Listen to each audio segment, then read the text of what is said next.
Então, gente, eu passei uma semana com meus amigos.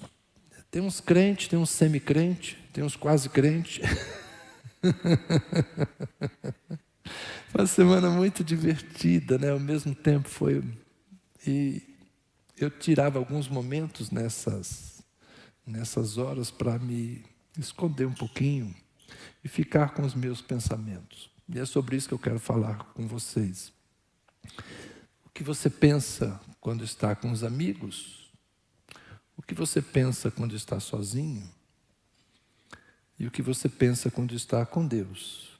Para ser mais preciso, o que você fala quando está com os amigos? O que você fala consigo mesmo? Um exercício importante.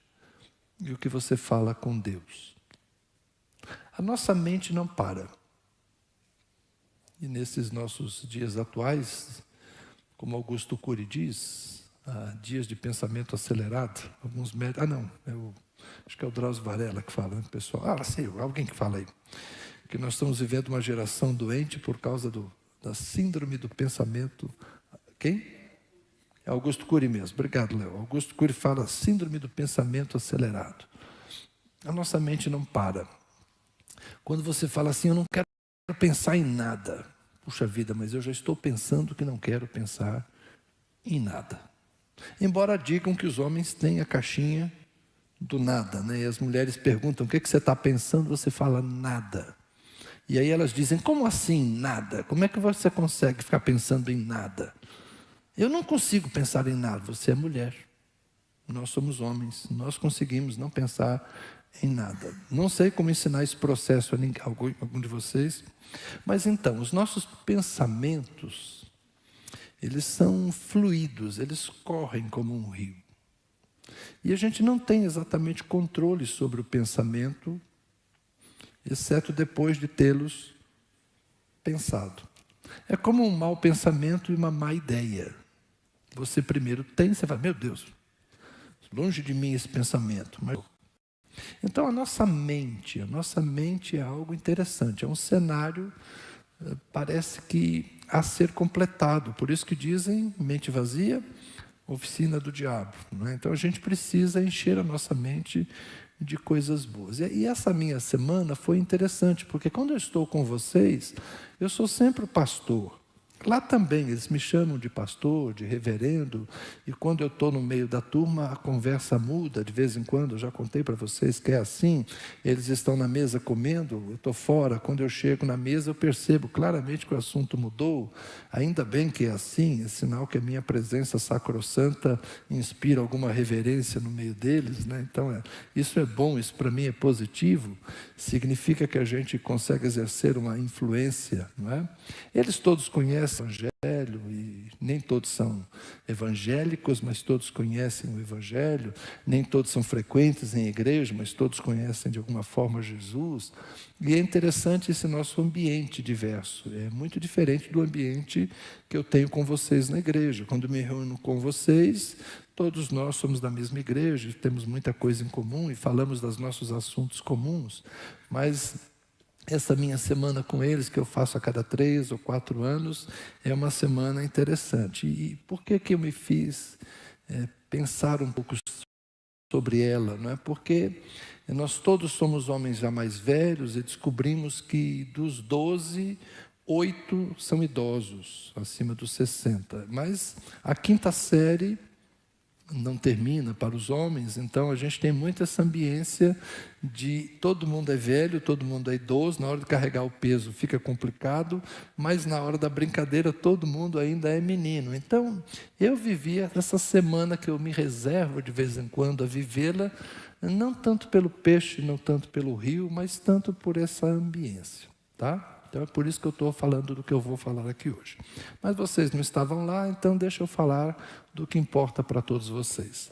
O texto que eu quero ler está na primeira carta de Paulo aos Coríntios, no capítulo 13. É um verso relativamente conhecido por todos nós, o verso 11 da primeira carta de Paulo aos Coríntios, capítulo 13. Depois de ter falado sobre o amor, Paulo apresenta uma frase interessante. Quando eu era menino, falava como menino. sentia como menino. Algumas traduções vão dizer aqui, pensava como menino.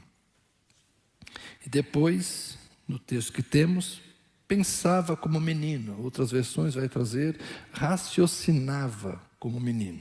São 3 verbos gregos diferentes, né? Quando eu era menino, falava como menino, sentia como menino, pensava como menino, ou falava como menino, pensava como menino, raciocinava como menino. Quando cheguei a ser homem, desisti das coisas próprias de menino. Vamos substituir aqui o homem por adulto, porque temos muitas mulheres aqui entre nós, né?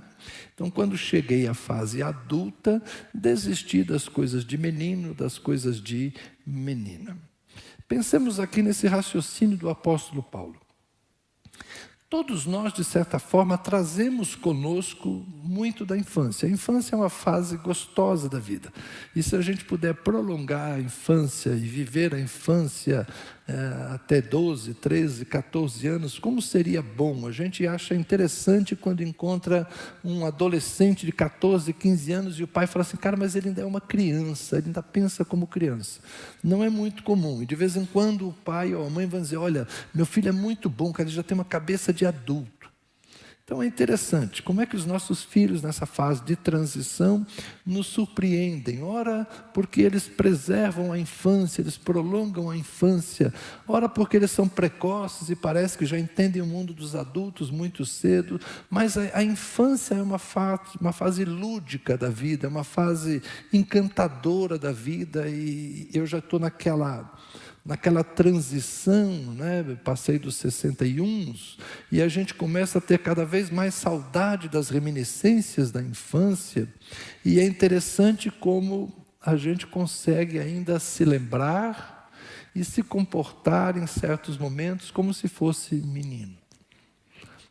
Tem lado bom da gente preservar a infância, tem um lado bom da gente ainda se divertir. A vida não precisa ser chata, a vida não precisa ser pesada, a vida não precisa ser levada a sério em todos os momentos.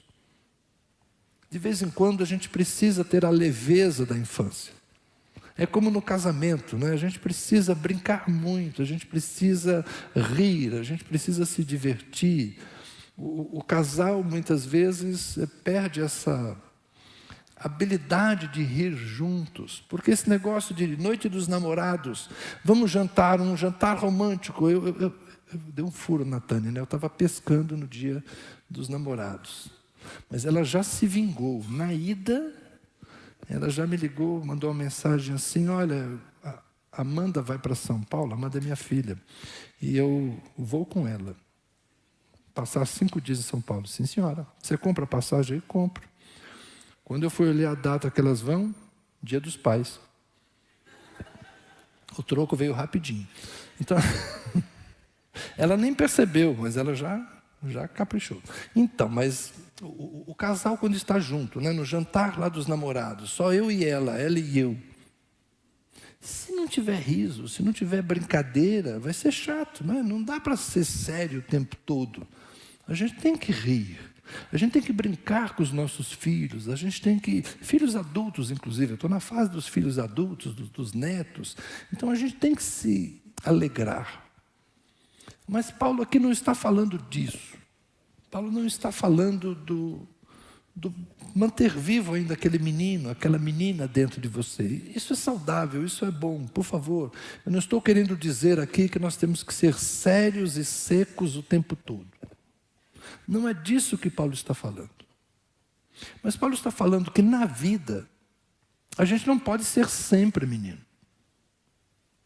Eu não posso levar a vida como se eu fosse um menino de 60 anos. Meu filho não pode levar a vida como se ele fosse um menino de 40 anos. E alguns aí não podem levar a vida como se fosse um menino de 20 anos.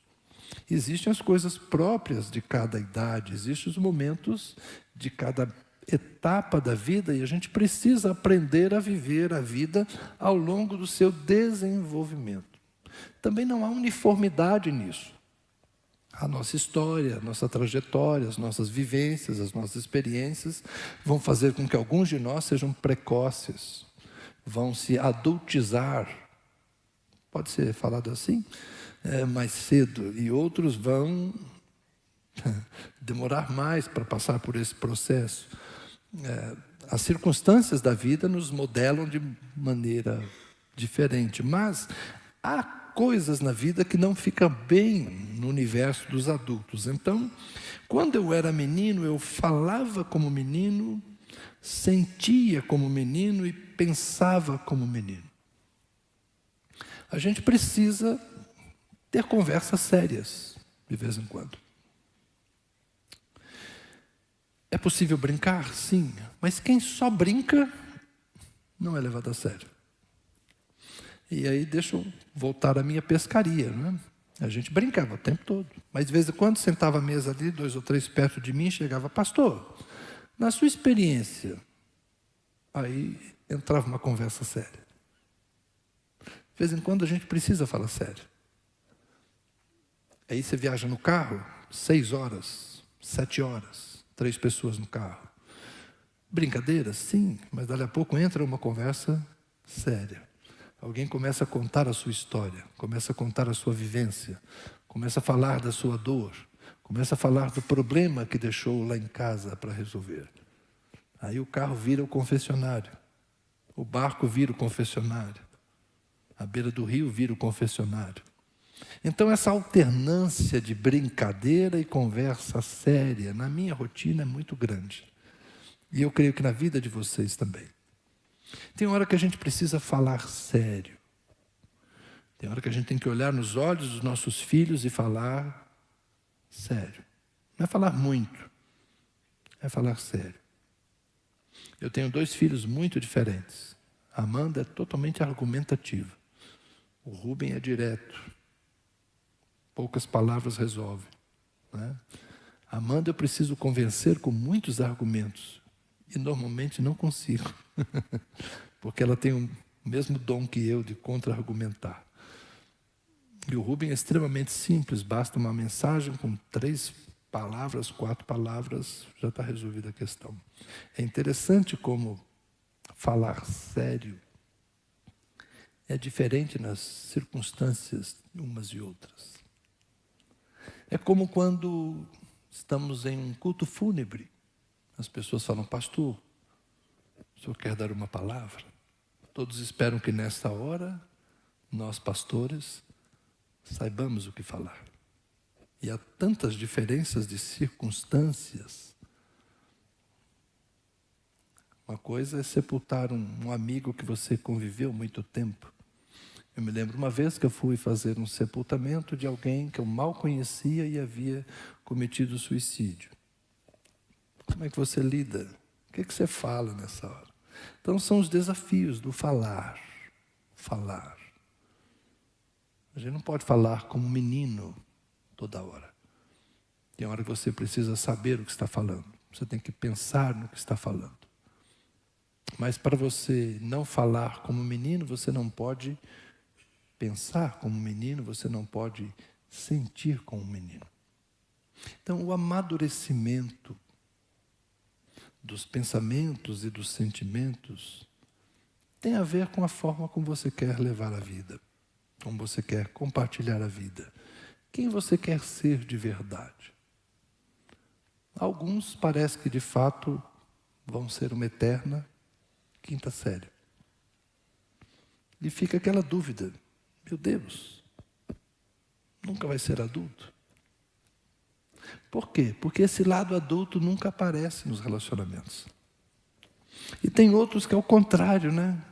Você vai dizer assim, puxa vida, nunca está feliz, nunca está alegre, nunca dá risada, nunca participa dos momentos de entretenimento, é antissocial. Aí você fica tentando decifrar quem é essa pessoa. Então, é um mistério, né? Qual o conselho que Paulo nos está dando aqui?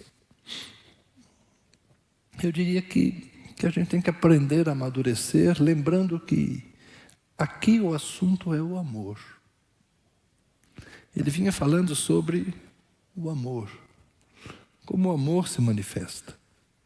E é interessante a transição, que depois de falar do amor, falar daquilo que é incompleto, daquilo que é completo, e aí ele muda para esse raciocínio de deixar de ser menino e tornar-se um homem, para, tendo deixado as coisas próprias de menino, ver aquilo que é face a face. Agora meu conhecimento é incompleto, depois conhecerei como também sou conhecido. Então, é muito provável que aqui Paulo esteja falando da gente sair do nível da superficialidade e entrar no campo da profundidade das coisas. Quando ele fala de ser menino, deixar de ser menino e tornar-se homem, ele depois entra na ideia de conhecer em parte para passar a conhecer por completo. Ou seja, eu creio que a linha de raciocínio é, tendo falado do amor, ele depois fala do amadurecimento para chegar ao pleno conhecimento. Isso vale, inclusive, para a forma como nos relacionamos. Hoje eu vivo um casamento de 40 anos com a mesma esposa. É naturalmente um relacionamento que tem que ser profundo. Por quê?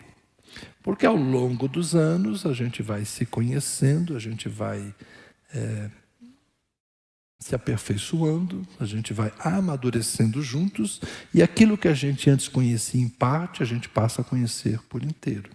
O Evangelho de Jesus Cristo, a nossa fé, quando a gente é novo convertido, a gente é envolvido em certas coisas, atraído pela música, atraído pela mensagem, conquistado por uma cura, conquistado, enfim, por uma bênção recebida, pelo ambiente, alguma coisa nos atrai. E de início a gente tem uma fé superficial, a gente faz orações simples, a gente faz uma adoração descontraída, a gente serve de uma maneira bastante assim, apaixonada, mas com o tempo a gente vai mudando. Todos nós que já estamos há mais tempo servindo o Senhor numa comunidade, numa igreja, a gente sabe que a gente vai mudando. A gente fala assim, eu não sou mais como era antes, agora eu fiquei mais seletivo, eu fiquei mais exigente. E sim, é porque a gente vai amadurecendo, a gente não se contenta com a superficialidade, a gente quer mergulhar um pouco mais na profundidade. A gente não quer falar os chavões evangélicos. Nós não somos mais aqueles que chegam assim, quem está sentindo a presença de Deus diz amém. Aí o povo, amém. A gente já depois de um tempo fala assim, cara, mas o que é sentir a presença de Deus? Você já começa a se perguntar, será que todo mundo que está gritando amém está de fato sentindo a presença de Deus? Aí você começa a pensar, peraí, será que eu mesmo estou sentindo a presença de Deus? Afinal de contas, que é essa tal presença de Deus? Você está entendendo? Você deixa de ser menino, de falar aquilo que todo mundo está falando, e começa a pensar naquilo que você está falando. Isso é maturidade. Então a gente tem não só os chavões, mas tem aqueles pensamentos, né, que são o senso comum. E as pessoas falam, quem não vem por amor, vem pela dor. Tá? Essas coisas que não estão na Bíblia, mas todo mundo diz. Vocês estão entendendo o que eu quero dizer. Parece-me que daqui a maior parte de vocês já é crente de carteirinha, mais antiga. Aí você começa a se perguntar, peraí, será que é isso mesmo? De onde veio essa ideia? Por que assim? Então é o processo de falar, sentir, pensar de uma forma mais madura a nossa fé. A gente precisa ter uma fé madura. A gente precisa ter atitudes na vida que reflitam essa fé madura. Isso vai se manifestar na adoração, vai se manifestar na oração, isso vai se manifestar na leitura bíblica, isso vai se manifestar nos relacionamentos, vai se manifestar nos nossos ajuntamentos, nos nossos cultos. Pode ser um culto numa casa, 8, 10 de nós reunidos. Se a gente é tudo menino na fé, a gente faz tudo brincando, ou tudo de uma forma superficial. Mas quando a gente tem maturidade, ou quando alguns têm maturidade, outros ainda estão em formação, os que têm maturidade tomam as rédeas e fazem as coisas funcionar de uma maneira que todos amadurecem. Então a gente não vai cantar qualquer coisa. A gente não vai ler qualquer coisa na Bíblia. A gente não vai falar qualquer coisa porque estamos reunidos. A gente não vai orar por qualquer coisa, porque a gente não é qualquer pessoa. Aquela velha história, né? Você não é todo mundo. A gente é crente maduro, e quando a gente é crente maduro, a gente sabe o que fala, a gente sabe o que pensa e a gente sabe o que sente. Então Paulo nos convida a isso. E o próximo texto que eu quero ler, para dar mais corpo a esse pensamento, é a carta de Paulo aos Filipenses, no capítulo 4, versículo 8, que é, eu diria, um desdobramento natural desse pensamento iniciado lá em Corinto. Se lá ele diz para não pensar como menino, aqui ele vai usar alguns adjetivos que talvez nos ajudem a escolher bem o em que pensar e sobre o que falar. Finalmente, irmãos, tudo que é verdadeiro, tudo que é respeitável, tudo que é justo, tudo que é puro, tudo que é amável, tudo que é de boa fama, se alguma virtude há e se algum louvor existe, seja isso que ocupe o pensamento de vocês. É um filtro ou um conjunto de filtros que a gente pode usar para saber se nós estamos nos ocupando de coisas de menino ou se nós estamos nos ocupando do campo dos adultos. Se nós estamos ainda na fé imatura, se nós estamos ainda nas, como diria o autor de Hebreus, nas coisas menores de meninos, se nós já estamos avançando para as coisas mais sublimes e mais elevadas, não é? E também nós estamos agora vivendo numa época de rede social, de muita futilidade, de muita informação inútil, mas também de muita informação que não passa no primeiro crivo. Tudo que é verdadeiro. Alguém vai dizer que nós já estamos na época da pós-verdade. Outros dizem que a época da pós-verdade já acabou. Nós estamos pior do que isso. Nós já não estamos nem na pós-verdade, porque verdade é algo que não se busca mais. Né? Há uma total desilusão com a verdade. É tudo que é verdadeiro. A palavra grega para verdade, eu diria que na época deles, né, não é simplesmente o oposto de mentira. Aquelas provas que a gente fazia, verdadeiro ou falso, lembra? Colocar V ou F. Nós somos dessa época aí, os mais jovens talvez não passaram por essa etapa da educação, mas era assim. O professor colocava lá 8 frases ou 10 e coloque V ou F. Era o tipo de exercício que eu gostava de fazer, porque eu tinha que escrever pouco, né? Já vinha tudo escrito na prova, a gente só punha uma letrinha, V ou F, verdadeiro ou falso. Só que tinha sempre as pegadinhas. Tinha aquelas coisas que metade era verdade, mas a outra metade era um simulacro para pegar você, não é? Então nós tínhamos esse estímulo. Por que os professores nos testavam dessa forma? Talvez não fosse só um exercício de conhecimento. Talvez fosse uma intenção de nos colocar diante das escolhas morais e da capacidade de análise para pensar, peraí, isso aqui é verdadeiro ou isso aqui é falso? Isso é isso mesmo ou não é bem assim?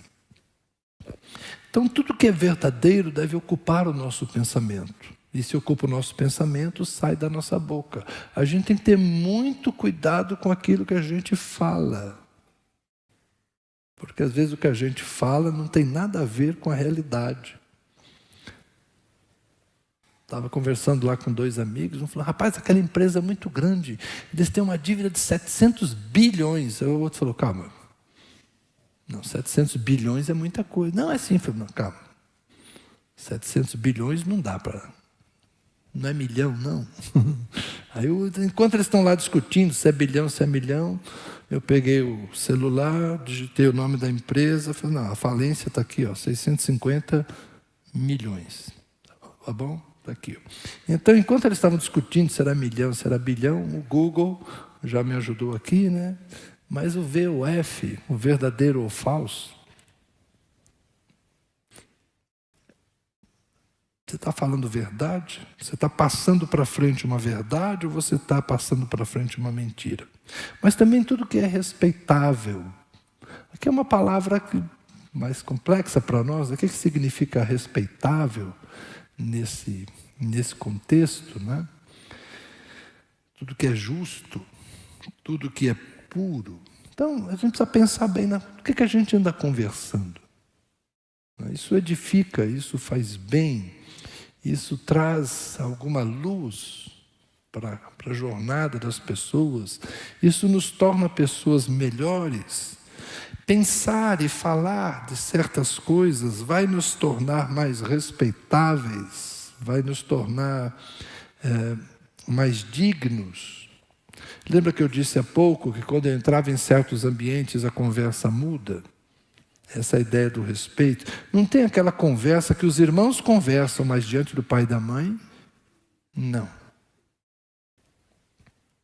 A gente pode conversar entre os irmãos, mas quando na frente do pai e da mãe, a gente não conversa. Por quê? É respeito. Não tem assunto que na mesa, não. Na mesa, não. Na mesa, família reunida, isso não é conversa para ter na mesa. Respeito. Então a gente precisa, como cristão, nos ocuparmos principalmente daquilo que é respeitoso, respeitável, daquilo que é digno, daquilo que é justo, daquilo que é puro. As nossas conversas devem ser conversas puras. E aqui é a ideia da malícia, da maldade, que não nos cabe. Não nos cabe. A gente precisa ter cuidado, né, com os nossos lábios, com os nossos pensamentos, com os nossos sentimentos. Tudo que é amável. Aqui tem a ideia da Filadelfia, né, do amor de irmão. As nossas conversas devem promover amor, nossas conversas devem promover companheirismo, as nossas conversas devem ser agregadoras. Num outro texto, pela abordagem negativa, na carta aos Coríntios, Paulo vai dizer que nós temos que ter cuidado com aquela pessoa de sentimento faccioso, aquela pessoa que provoca divisões, o intrigueiro, aquele que sempre fofoca para colocar os outros em conflito. Tem hora que Paulo escreve aspectos negativos que devem ser evitados. Eu gosto das abordagens positivas. Aqui é aquilo que é amável, aquilo que promove a amizade, aquilo que promove aconchego, aquilo que acolhe. As palavras acolhedoras, a palavra aconchegante, a palavra que aproxima. Isso tem a ver com a maneira como nós sentimos, pensamos e externamos por meio de pensamentos. O elogio, a gentileza, não é só o por favor, o obrigado, mas a gente principalmente aprender a valorizar uns aos outros com palavras, destacar as coisas boas, né? O reconhecimento. Tudo que é de boa fama, se há alguma virtude, e se algum louvor existe, seja isso que ocupe o pensamento de vocês. Então nós precisamos melhorar a nossa mente, melhorar o nosso coração, e naturalmente isso vai melhorar as nossas palavras. As palavras são mais letais que as armas, muitas vezes. As armas tiram a vida, mas as palavras, às vezes, ferem durante anos o coração de alguém. O ressentimento, o machucado provocado por uma palavra maldita, muitas vezes faz sofrer por anos. Então que a gente aprenda com essas orientações do apóstolo Paulo, que era um celibatário convicto, mas era um homem de muitos amigos, que era alguém que não ficava muito tempo na sua cidade, mas estava sempre viajando de um lugar para o outro. Paulo tinha que deixar marcas profundas no pouco tempo que convivia com as pessoas. É diferente, né, o estilo de vida dele. Teve cidade que ele ficou meses, teve cidade que ele ficou semanas. Em Corinto ele ficou 1 ano e meio. Em Éfeso também se demorou, talvez 2 anos. Então, nesses lugares de longa estadia, Paulo deixava marcas mais profundas por causa dos relacionamentos prolongados. Mas em outros lugares onde ele ficou pouco tempo, ele tinha que deixar as marcas do Evangelho, mesmo tendo poucas oportunidades. Daí ele aproveitar bem o tempo. Quando ele escreve aos Colossenses, ele fala: aproveitem bem o tempo, usem sempre a palavra certa, agradável, temperada com sal, ou seja, uma palavra bem adequada, agradável, que deixa bons frutos. Às vezes a gente vai conviver 30, 40 anos. São as nossas histórias aqui, antigas amizades. Além dos vínculos familiares, alguns de nós têm vínculos de muitos anos. A gente pode deixar boas marcas no coração uns dos outros. Se forem bons teus pensamentos, se forem bons teus sentimentos, serão boas as tuas palavras.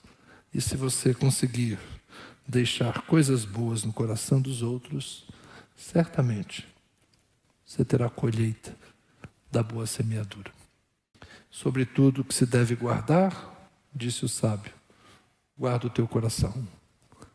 Do coração procedem as palavras. Do coração procedem os sentimentos. Do coração procedem as tuas ações. Então, faça aquilo que Jesus já orientou, não é? A boca fala daquilo que o coração está cheio. Então, alimente o seu coração de coisas boas e você transbordará de coisas boas. Pense bem e você falará bem. Fale bem, que você também vai ouvir coisas boas. E aí você vai retroalimentando um círculo virtuoso de boas convivências. É isso que eu convido você a viver. Eu tenho tentado ser assim. E espero que de alguma forma inspire alguns, se não todos, para que todos sejamos assim. Amém? Vamos orar? Senhor, obrigado por esta manhã. Obrigado por este dia que o Senhor nos deu para nos aproximarmos do Senhor e nos aproximarmos uns dos outros. Obrigado por esse lugar de convivência, Senhor, onde tantas histórias foram escritas em comunhão. Obrigado pela paz, pelo amor, pelo cuidado, pelo zelo. Obrigado, Senhor, pela edificação que se constrói a partir da nossa jornada contigo. Jesus, Tu és a nossa fonte primeira de inspiração. Todos nós olhamos para Ti. Todos nós nos inspiramos em Ti, Senhor. Tu és não só o autor e consumador da nossa salvação, mas o Senhor também é o nosso modelo de vida. Que o nosso coração seja guardado e seja inspirado pelo Teu. Que as nossas palavras também reflitam o nosso relacionamento contigo, Senhor. Que as nossas ações deixem claro que nós somos discípulos Teus. Que os nossos sentimentos deixem claro, ó Deus, que o Teu Filho bendito, o Teu Espírito Santo habita em nosso coração e que nós somos morada do Senhor. Que sentimentos, pensamentos e palavras sejam coerentes com a fé que professamos.